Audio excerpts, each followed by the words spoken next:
اعوذ باللہ من الشیطان الرجیم، بسم اللہ الرحمن الرحیم۔ السلام علیکم معزز سامعین،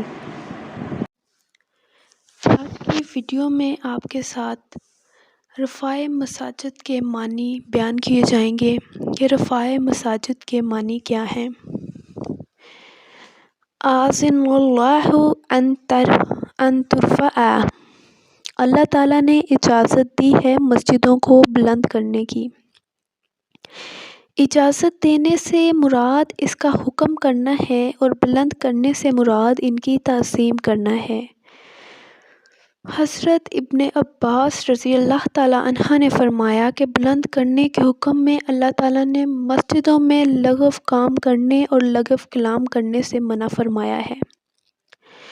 اکرمہ و مجاہد رحمہما اللہ تعالیٰ ائمہ تفسیر نے فرمایا ہے کہ رفع سے مراد مسجد کا بنانا ہے، جیسے بنائے کعبہ کے متعلق قرآن میں آیا ہے، سورہ بقرہ کی آیت نمبر 128، وَإِذَا يَرْفَعُ إِبْرَاہِیمُ الْقَوَاعِدَ مِنَ الْبَیْتِ، کہ اس میں رفع قواعد سے مراد بنا قواعد ہے۔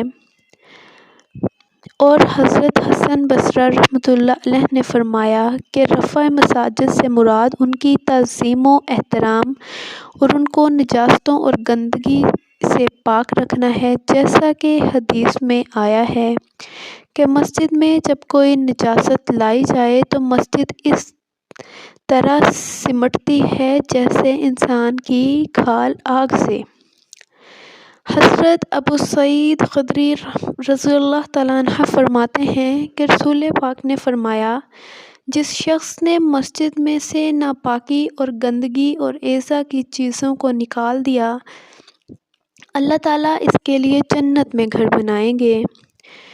اور حضرت عائشہ صدیقہ فرماتی ہیں کہ رسول اللہ نے ہمیں حکم دیا ہے کہ ہم اپنے گھروں میں بھی مسجدیں یعنی نماز پڑھنے کی مخصوص جگہ بنائیں اور ان کو پاک صاف رکھنے کا اہتمام کریں۔ اور اصل بات یہ ہے کہ لفظ ترفع میں مسجدوں کا بنانا بھی داخل ہے، ان کی تعظیم و تکریم اور پاک و صاف رکھنا بھی شامل ہے۔ پاک و صاف رکھنے میں یہ بھی شامل ہے کہ ہر نجاست اور گندگی سے پاک رکھیں، اور یہ بھی داخل ہے کہ ان کو ہر بدبو کی چیزوں سے پاک رکھیں۔ اس لیے ہمارے پیارے نبی صلی اللہ علیہ وآلہ وسلم نے فرمایا کہ لہسن یا پیاز کھا کر بغیر منہ صاف کیے ہوئے مسجد میں نہیں آنا، یعنی مسجد میں آنے سے منع فرمایا، جو عام کتب حدیث میں معروف ہے کہ سگریٹ، حقہ، تمباکو، پان کھا کر مسجد میں جانا بھی اسی حکم میں آتا ہے۔ مسجد میں مٹی کا تیل جلانا جس میں بدبو ہوتی ہے وہ بھی اسی میں شامل ہے۔ صحیح مسلم میں حضرت فاروق اعظم رضی اللہ تعالیٰ عنہ سے روایت ہے،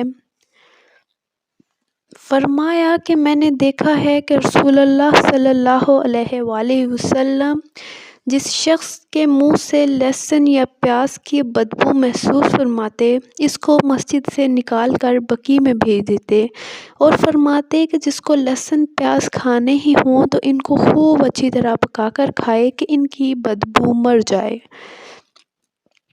حضرات فقہا رحمہم اللہ تعالیٰ نے اس حدیث سے استدلال کر کے فرمایا کہ جس شخص کو کوئی ایسی بیماری ہو کہ اس کے پاس کھڑے ہونے والوں کو اس سے تکلیف پہنچے، اس کو بھی مسجد سے ہٹایا جا سکتا ہے۔ اس کو خود چاہیے کہ جب ایسی بیماری میں مبتلا ہو تو نماز گھر میں ادا کرے۔ معرف القرآن جلد نمبر 6 صفحہ نمبر 414 سے یہ آپ کے ساتھ شیئر کیا جا رہا ہے۔ امید ہے آپ نے ضرور اس ویڈیو سے کچھ سیکھا ہوگا۔ اگر آپ بھی دین کو آگے پھیلانا چاہتے ہیں تو اس ویڈیو کو ضرور شیئر کریں، ویڈیو کو لائک بھی کریں اور چینل ضرور سبسکرائب کریں۔ اس کاوش میں میرا بھی آپ ساتھ دیں۔